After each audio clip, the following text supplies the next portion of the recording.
Now this is how we can turn off the auto answer feature on your car Bluetooth. Let's get started.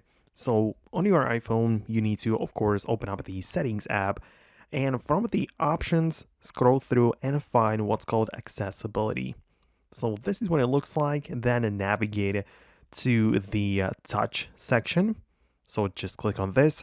And at the bottom, you have what's called call audio routing. And it's very likely set to Bluetooth headset or automatic. But essentially, you want to play around with these options and choose something else. I would just choose speaker, right? Because that way it shouldn't go directly to the car Bluetooth, right, when you pick it up.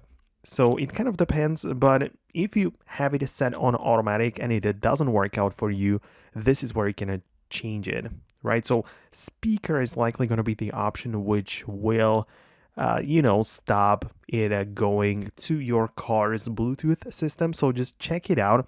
Make sure to play around with these options. You also have the automatic call answering, but that's like a different feature. So this is where you can find it. This is how you can change it.